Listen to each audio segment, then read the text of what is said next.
Chapter के अंदर जितने भी आपके शॉर्ट क्वेश्चन आएंगे सारे के सारे आज आप लोगों को वो करके दिए जाएंगे। सबसे पहले हमारे पास एक्सरसाइज नंबर 1.1 आ गई।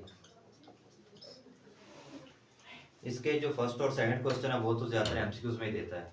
जस्ट क्वेश्चन नंबर जो 3 है वो शॉर्ट में दे देता है।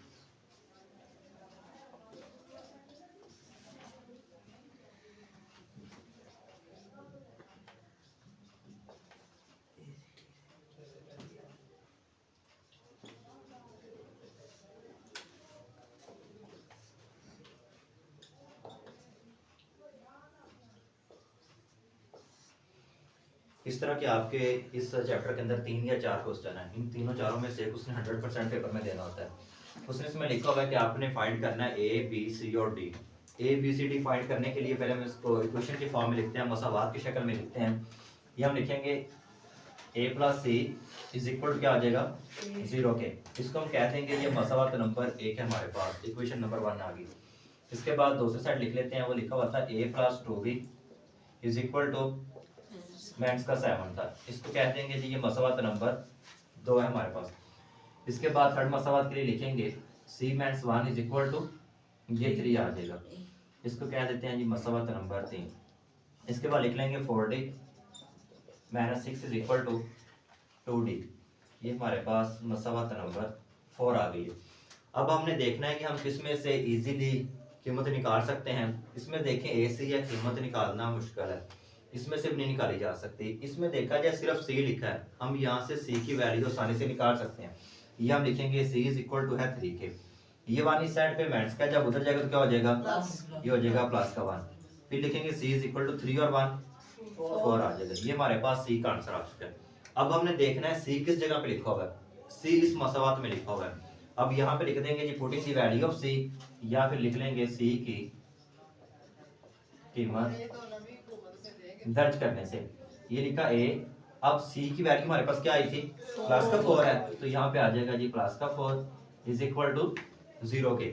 अब हमने ए फाइंड करना है तो 4 को उस साइड पे ले जाएंगे, ये लिखेंगे ए इज इक्वल टू ये 4 उधर जाके हो जाएगा माइनस का 4। अब हमारे पास यहाँ पे वैल्यू आ चुकी है जी ए की। अब हमने देखा ए इसके अंदर लिखा हुआ था। अब इस मसावात के अंदर हम ए की वैल्यू पुट कर देंगे, ये लिखेंगे जी ए की दर्ज करने से। जिस जगह पे ए था वहां पे क्या मेंशन कर देंगे maths 4 plus 2b is equal to maths का 7। अब हमने b फाइंड करना है, 4 को दूसरी साइड पे ले जाएंगे, ये लिखेंगे 2b is equal to minus 7, इधर जाके हो जाएगा प्लस का 4। फिर लिखेंगे 2b माइनस 7 में से 4 निकालेंगे, बाकी क्या बचेगा माइनस 3 के माइनस वाला बड़ा उसका साइन आएगा, माइनस का 3 आ गया।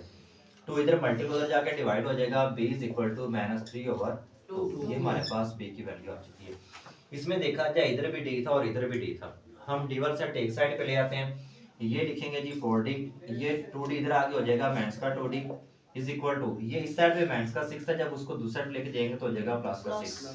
4 में से 2 निकालेंगे, बाकी रह जाएंगे जी 2d इज इक्वल टू 6 आ गया। अब 2 इधर मल्टीप्लाई उधर जाके क्या हो जाएगा डिवाइड, तो d is equal to 6 over 2। इसको कैंसिल कर लेते हैं, 2 1 2 2 3 6 d इज इक्वल टू हमारे पास क्या आ गया 3 आ गया। अब तीनों वैल्यूज हमारे पास आ चुकी हैं। ए का आंसर आया था -4, बी का आया 3 ओवर 2, सी का आया था 4 और डी का आंसर आ चुका है 3। यही उसने बोला था कि आपने ए बी सी फाइंड करना है। इस एक्सरसाइज के अंदर सिर्फ एक ही क्वेश्चन था। 1.2 की तरफ चलते हैं। 1.2 टोटली तकरीबन एमसीक्यूज टाइप है, लेकिन इसका क्वेश्चन नंबर 5 देखते हैं।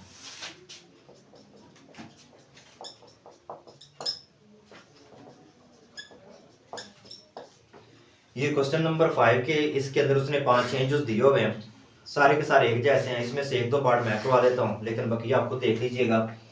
इसमें उसने ए पार्ट में लिखा हुआ है 0 1 और माइनस का 2। ऊपर इसने हाईलाइट किया हुआ है कि आपने इस साइड का ट्रांसपोज मालूम करना है। अब हम इसका ट्रांसपोज लेंगे। अब क्या करेंगे, ये लिखेंगे जी ए की टी। जब आपने ए के ऊपर ट्रांसपोज का साइन लगा दिया, ऊपर टी लिख दिया है, तो इसमें आपके पास जो कॉलम होंगे उसकी आपने रोज बना देनी है, जो रोज होंगी या फिर उसके कॉलम बना देंगे।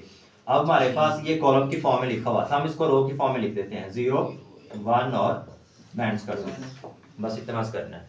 इस तरह का शॉर्ट पेपर में एक लाजमी दे देता है जिसमें वो कह देता है कि इसका ट्रांसपोर्ट फाइंड करें हमने क्या करना होता है, कॉलम की रो बना देनी होती है या फिर रो के कॉलम बना देने होते हैं। अब इसके अंदर सिर्फ एक ही कॉलम था तो मैंने क्या किया, उसकी रो बना दी है, ये इसका आंसर आ चुका है।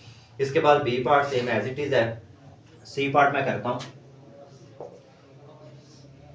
सी में उसने लिखा है 1 2 2 - 1 3 और 0। अब उसने बोला है कि इसका ट्रांसपोज लें। हम सी का ट्रांसपोज लेते हैं, ये आ जाएगा सी का ट्रांसपोज इज इक्वल टू, अब देखिए ये मेरे पास कॉलम की फॉर्म में लिखा हुआ था, मैं इसकी रो बना देता हूँ। ये लिखेंगे 1 2 3। अब ये भी कॉलम से इसकी रो बना देंगे 2 - 1 एंड 0। ये इसका आंसर आ गया। इसके बाद आगे D E F as it is हैं, वो आपने खुद से कर लेने हैं। इसका क्वेश्चन नंबर 6 आगे मैं कर देता हूँ। क्वेश्चन नंबर 6 के 2 पार्ट हैं, उसका एक पार्ट मैं कर रहा हूँ और एक पार्ट आपसे करवाया जाएगा। ये उसने ना ए की वैल्यू हमें दी हुई है 1 2 0 एंड 1। नीचे उसने लिखा है कि आपने फाइंड करना है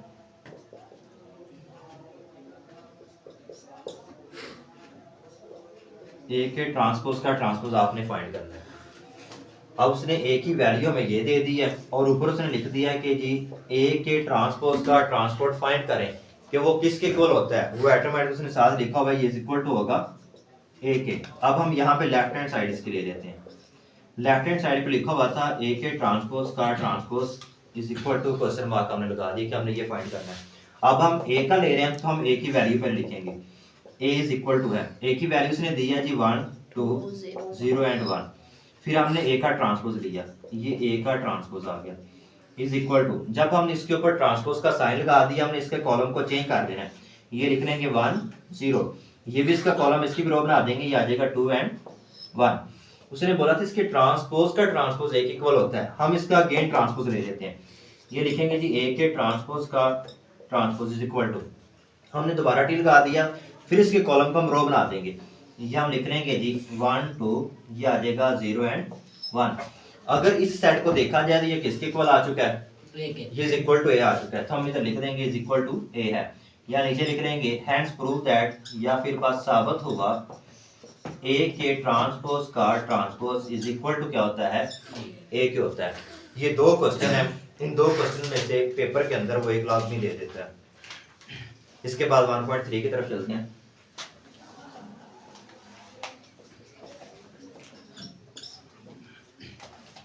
वन पॉइंट 3 का क्वेश्चन नंबर 3, इसमें से शॉर्ट उठा लेता है। 3 का पार्ट ए पहले मैं कर रहा हूँ, ए प्लस 1 1 1 एंड 1, ये उसने दिया हुआ है। उसने कहा है कि इसमें से आप लोगों ने कॉलम रूम करने हैं ए प्लस 1। अब ए की वैल्यू उसने क्या दी हुई है, ए की वैल्यू हम बुक से देख के लिख लेते हैं। बुक पे उसने ए की वैल्यू दी हुई है -1 2 2 और 1। अब इस ए की जगह पे हम उसकी वैल्यू पुट करेंगे, बुक से देखते हुए -1 2, इसके बाद है 2 और 1, फिर आगे सेंटर में प्लस का साइन आ गया, फिर लिखेंगे 1 1 1 और 1, ये इज इक्वल टू आ गया। अब इन दोनों के सेंटर में साइन कौन सा है, प्लस का है, तो इन दोनों साइड्स को प्लस करेंगे। ये हम लिख लेंगे -1। अगर इधर सेंटर में माइनस आ जाता है तो फिर आगे वाले के साइन चेंज करके लिखते हैं, वरना वैसे लिखा जाता है। ये आ जाएगा प्लस का 1, इसके बाद लिखेंगे 2, ये आ जाएगा +1, ये 2 +1 1 और +1। अब इनको प्लसमेंट्स करेंगे, 1 में से 1 निकाल देंगे, बाकी रह जाएगा 0 2 और 1, ये 3 हो जाएंगे, 2 और 1 3 1 और 1 ये 2 हो जाएंगे। यही इसका आंसर होगा। इसके बाद नेक्स्ट एक क्वेश्चन देखते हैं। बी पार्ट भी एज इट इज है, सी भी एज इट इज है, डी वाला मैं थोड़ा सा लेंथ है वो थोड़ा सा कर देता हूँ। इसी का पार्ट नंबर 4 डी 0 1 0 2 0 1। अब डी हमारे पास आ गया, डी की वैल्यू बुक से देखकर लिखते हैं। डी की वैल्यू उसने दी हुई है 1 2 3 1 2 एंड 3। इसको उसने लिखा है -1 0 और 2, इस सेंटर में प्लस था। अब आगे उसने वैल्यू दी है 0 1 0 2 0 और 1 था। अब इन दोनों को जमा करेंगे, इस पहले वाले में ये वाला पहले वाला जमा करेंगे 1 + 0, फिर इसके बाद आ जाएगा 2 + 1, इसके बाद 3 + 0 आ जाएगा। एज इट इज नीचे वाले को पुट करेंगे, -1 +2 0 + 0 2 प्लस ये वाला 1 आ गया। अब हम इसको प्लसमेंट्स कर लेते हैं। 1 0 1 ही रहेगा, 2 और 1 3 3 0 3 ही रहेगा, 2 में से -1 निकाल देंगे, बाकी प्लस का 1 0 0 0 2 और 1 क्या हो जाएंगे, ये 3 हो जाएंगे। ये इसका आंसर आ गया। इसके बाद एक और इसका क्वेश्चन मैं कर देता हूँ जो कि 7वां जूज है, -2c वाला। -2c ये हम -2 एज इट इज लिखेंगे, आगे c लिखा हुआ है तो c की वैल्यू हम देख के लिख लेते हैं। वो दी उसने 1 -1 और 2। अब ये स्टार्ट में -2 है, इस माइनस की वजह से आगे वाले सारे साइन चेंज भी होंगे और साथ ही 2 से मल्टीप्लाई भी करेंगे आप। ये हो जाएगा 2 1 2, लेकिन ये प्लस माइनस क्या हो जाएगा, माइनस हो गया। ये माइनस माइनस प्लस हो जाएगा, 2 1 क्या रहेगा 2, प्लस लगाए या ना लगाए हर एक के स्टार्ट में प्लस होता ही है। फिर दोबारा ये प्लस माइनस माइनस आ जाएगा और 2 क्या हो जाएगा 4 हो जाएगा। ये इसका आंसर आ गया।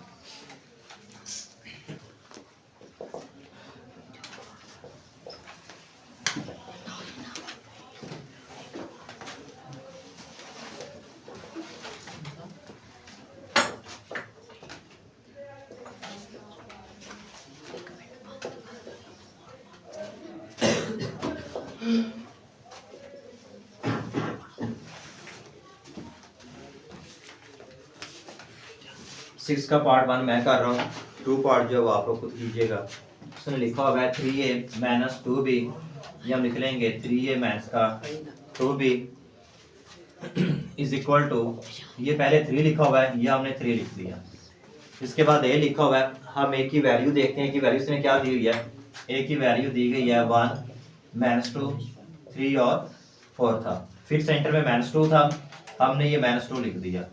इसके बाद b लिखा हुआ था, हम b की जगह पे उसकी वैल्यू पुट करेंगे। b की वैल्यू इसने दी हुई थी 0 7 -3 और 8 थी, हमने b की जगह पे उसकी वैल्यू पुट कर दी। अब हम इनके स्टार्ट में जो लिखे हुए हैं 3 और 2 इसको मल्टीप्लाई करके लिखेंगे। ये सेट ऐसे साथ चलता जाएगा, 3 को मल्टीप्लाई करेंगे 3 1 3 3 2 6 3 3 9 और 3 4 12। फिर सेंटर में मैथ्स वैसे ही मैंने रहने दिया, सिर्फ 2 को मल्टीप्लाई कर रहा हूँ। 2 0 0 2 7 14 2 3 6 और मैथ्स साथ एज इट इज आ गया। इसके बाद 2 8 16, ये हमने लिखा 3। अब इस मैथ्स की वजह से आगे वाले सेट के हम साइन चेंज करके लिखेंगे। ये हो जाएगा मैथ्स का 0, ये लिखेंगे मैथ्स के 6, इस मैथ्स का 0 हो जाएगा मैथ्स का 14, ये हमने लिखा 9, इस मैथ्स पे ये मैथ्स क्या हो जाएगा आपस में प्लस का 6, ये लिखेंगे 12, ये हो जाएगा मैथ्स के 16। 3 में 0 ऐड करेंगे 3 ही रहेगा। मैथ्स 14 और मैथ्स 6 दोनों मैथ्स के इनको इकट्ठा कर लेंगे साइन मैथ्स का लगा के, मैथ्स के 20। 9 और 6 कितने हो जाएंगे 15। अब 16 में से 12 निकालेंगे, बाकी 4 रह जाएगा। 16 बड़ा है इसलिए बड़े वाले की साइन साथ लगा देंगे, इसका आंसर आ गया। इसके बाद इस एक्सरसाइज का सबसे ज्यादा जो इंपॉर्टेंट क्वेश्चन है वो आप किया जा रहा है, क्वेश्चन नंबर 7। ये उसने लिखा है 7 10 18 और 1 2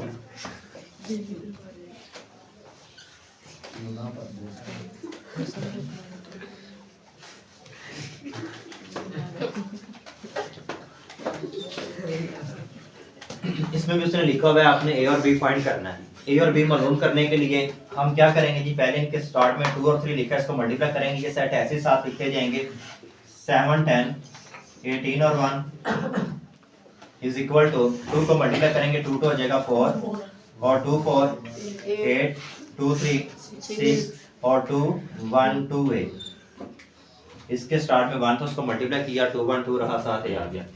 फिर सेंटर में प्लस 3 को मल्टीप्लाई करेंगे 3 1 3 3 1 3 भी 3 8 24 और 3 4 मैथ्स के 12।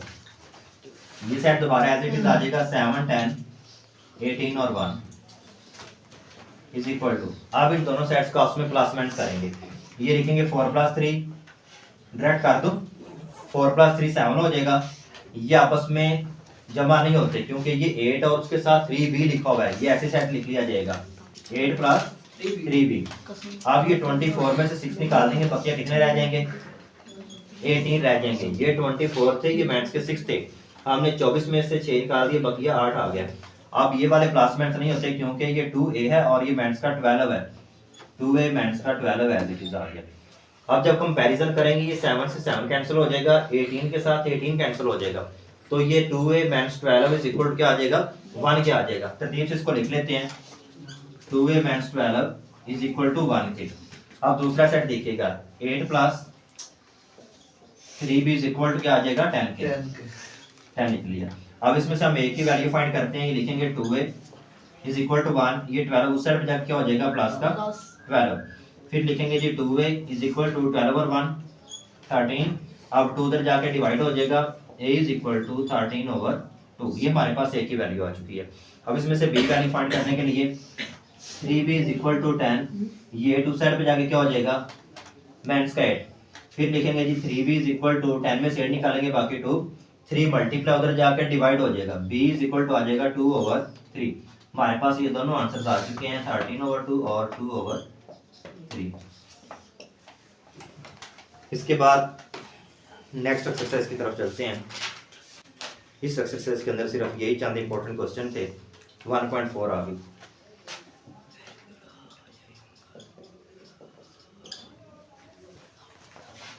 हमजा अगर आगे करना पड़े तो बता देना।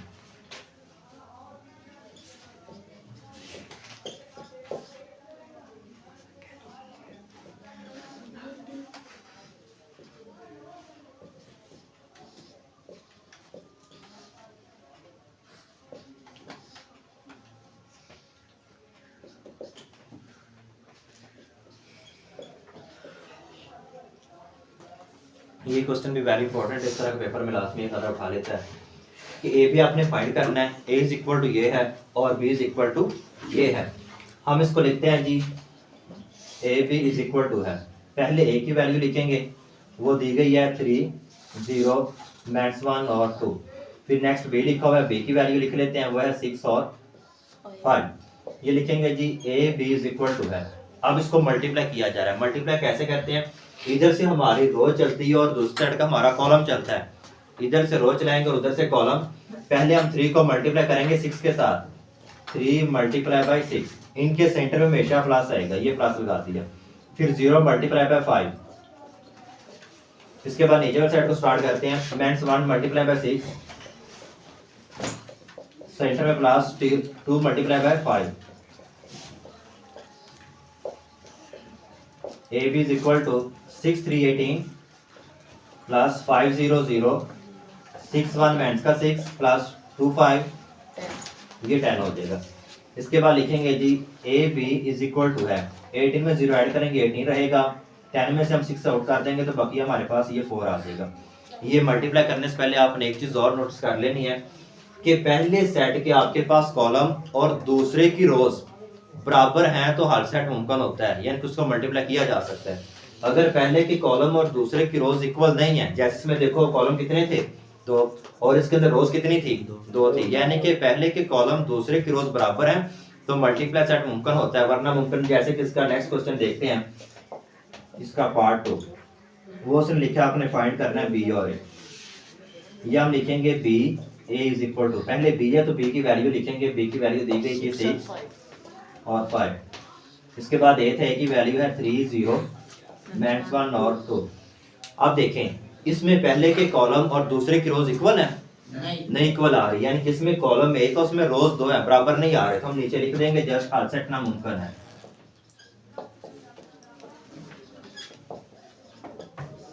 हल सेट नामुमकिन है, बात का तो ऐसा क्वेश्चन उठा लेता है। इसके बाद इसी का क्वेश्चन नंबर 3, क्वेश्चन नंबर 3 सारे के सारे एक जैसे, इसका फर्स्ट पार्ट मैं कर रहा हूं।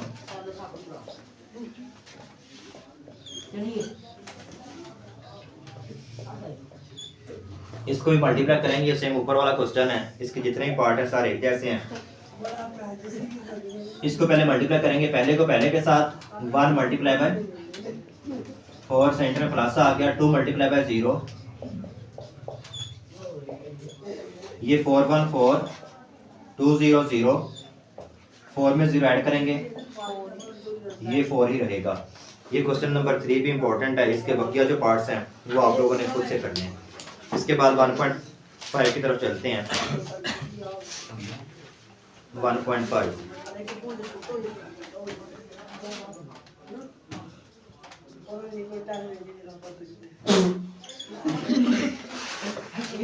1.5 का क्वेश्चन नंबर 1, इसके 4 जूज हैं, चारों में से पेपर में एक उठा सकता है वो।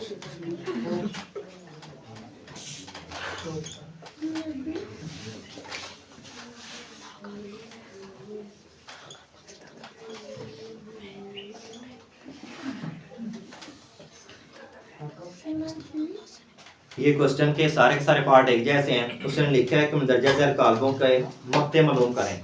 हमने इसका डिटरमिनेंट फाइंड करना है। डिटरमिनेंट फाइंड करने का तरीका क्या होता है कि हम इन दोनों के साइड पे पहले डिटरमिनेंट का साइन लेंगे, मक्ता लेंगे। ये हम लिखेंगे ए का मक्ता इज इक्वल टू है -1 1 2 और 0 का भी मक्ता। दोनों साइड पे पहले हमने मक्ते का साइन लगा दिया। अब ये ए का मक्ता तो एज इट इज चलता जाएगा साथ। अब जब मक्ता फाइंड किया जाता है तो हम इन सेट्स को आपस में क्रॉस मल्टीप्लाई करते हैं और सेंटर हमेशा बैंड आता है। क्रॉस मल्टीप्लाई मतलब इसको इसके साथ मल्टीप्लाई करेंगे और इसको इससे मल्टीप्लाई करेंगे।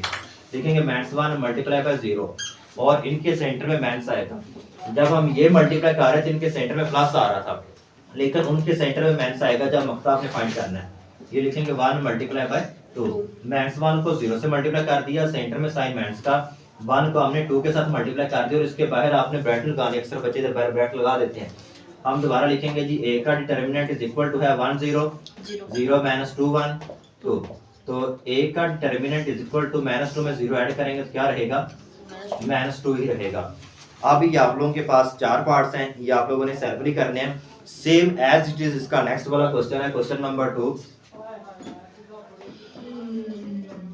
क्वेश्चन 2 का भी एक पार्ट मैं कर रहा हूँ, पार्ट 1 वो ए उसने लिखा है जी 3 6 2 and 4।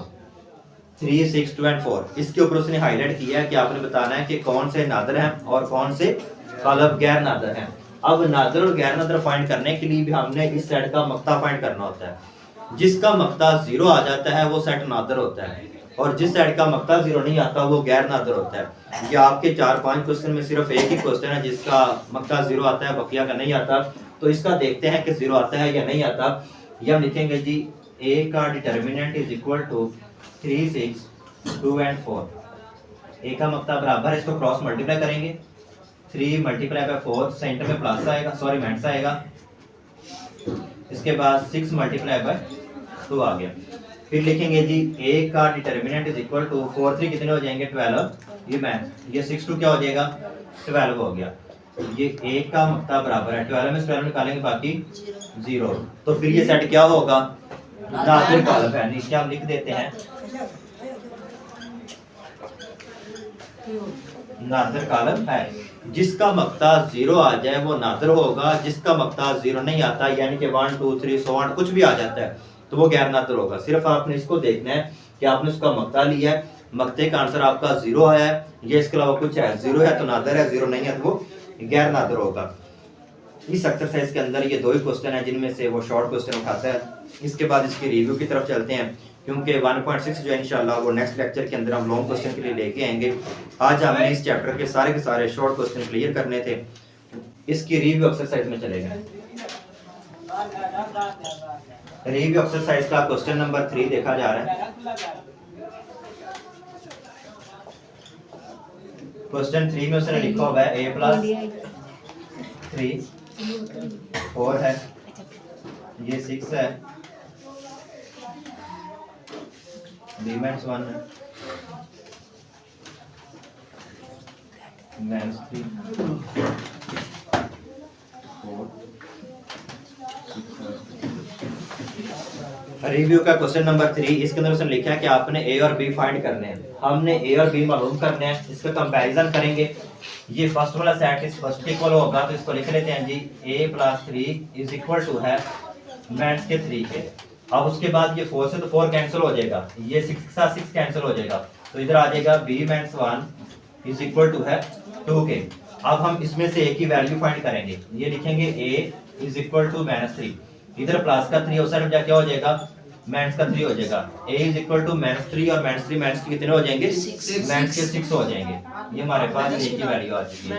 ये लिखेंगे b इज इक्वल टू, हाँ साथ उसके माइनस का साइन आएगा क्योंकि हमने दोनों को प्लस किया है लेकिन साइन माइनस लगाना होगा। फिर लिखेंगे 2, ये इस साइड पे माइनस का 1 है, जब इसको उस साइड पे लेके जाएंगे तो क्या हो जाएगा, प्लस का 1 हो जाएगा। b इज इक्वल टू 2 और 1 कितने हो जाएंगे, 3। ये हमारे पास b का आंसर आ गया -6/3। ये इसके आंसर्स थे। जैसे आपने ये फर्स्ट क्वेश्चन किया था ये सेम उसकी कॉपी था, सेम एज इट इज। इसका आगे क्वेश्चन नंबर 4 आ गया।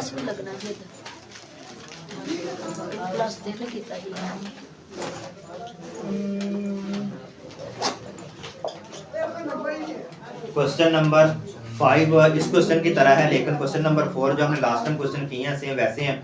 इसका सिर्फ एक पार्ट मैं कर रहा हूँ, बाकी आप करेंगे। इसमें उसने लिखा है जी पार्ट 1 में कि 2a है और प्लस का 3b है। इस तरह का क्वेश्चन हमने पीछे भी किया कहीं, ये वाला क्वेश्चन हमने किया हुआ था। इधर 3a -2b था और उधर 2a प्लस 3b है। ये मैं कर देता हूँ लेकिन आपने पीछे किया हुआ है, फिर भी इसको रिपीट कर लेते हैं। ये लिखेंगे 2, अब a लिखा हुआ है, a की वैल्यू बुक से फॉलो की जा रही है। रिव्यू का क्वेश्चन नंबर 4 है। 2 3 1 और 0 है। इसके बाद प्लस सेंटर में 3 भी है। आगे b लिखा है, b का इसका उसने वैल्यू दी हुई है 5 -4 -2 और माइनस का 1 है। अब इनको पहले मल्टीप्लाई करेंगे। ये 2 2 हो जाएगा 4, ये 2 3 6, ये 2 1 2, ये 2 0 0। फिर प्लस आप 3 को मल्टीप्लाई करेंगे, 3 5 15, 3 4 12, 3 2 6 और 3 1 माइनस के 3 आ जाएंगे। आप इन दोनों को प्लस माइनस करेंगे। ये लिखेंगे 4 प्लस 15। बाय द वे अगर इधर सेंटर में माइनस आ जाए तो आपने आगे वाले साइन चेंज करके लिखने होंगे। इसके बाद लिखेंगे 6 माइनस का 12, ये 2 माइनस का 6, 0 माइनस के 3। ये 15 और 4 19, 12 में 6 आउट करेंगे तो बकिया माइनस के 6, -6 में से 2 निकालेंगे बाकी माइनस के 4, ये माइनस का 3 आ जाएगा। ये आपका आंसर आ चुका है। इसके बाद रिव्यू का क्वेश्चन नंबर 5 लास्ट क्वेश्चन है इसका।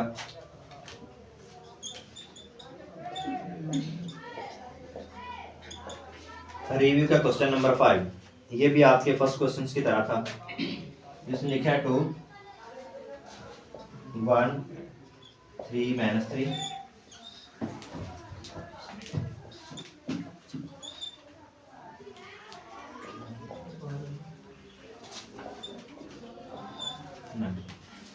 इसमें उसने लिखा है जी आपने x फाइंड करना है। x फाइंड करने के लिए पहले हमें ये वाला सेट दूसरी साइड पे लेके जाना पड़ेगा। हम ये लिखेंगे x इज इक्वल टू है, ये सेट एज इट इज लिखा जा रहा है 4 -2 -1 -2। ये सेट इस साइड पे प्लस का है, जब हम इसको दूसरी साइड लेके जाएंगे क्या हो जाएगा, इसका साइन चेंज हो जाएगा। ये माइनस का हो जाएगा 2 1 3 और माइनस का 3। ये हमने x फाइंड करना है। ये लिखेंगे 4, इस माइनस की वजह से आगे वाले के साइन चेंज कर करके लिखेंगे। ये हो जाएगा माइनस का 2, ये आ जाएगा -2। इस वजह से ये साइन चेंज तो -1, ये लिखेंगे -1। इसकी वजह से ये साइन चेंज तो माइनस का 3, ये लिखेंगे -2, ये माइनस क्या हो जाएगा प्लस का 3। x इज इक्वल टू है 4 में से 2 निकालेंगे बाकी 2 आ जाएगा। -2 और -1 माइनस के 3 हो जाएंगे। -3 -1 माइनस के 4, 3 में से 2 निकालेंगे बाकी प्लस के 1। ये आपका आंसर आ चुका है। ये आपके पहले चैप्टर के अंदर से पेपर में आने वाले जितने भी इंपॉर्टेंट क्वेश्चंस थे उनके मैंने पार्ट्स लिख दिए हैं। तो कोशिश करनी है ये सारे के सारे आप सेल्फ इन को अच्छे अंदाज में तैयार कर लें। इंशाल्लाह कल आपका जो है आगे चैप्टर आ रहा है सेकंड, उसके हम सारे शॉर्ट क्वेश्चन करेंगे। ओके।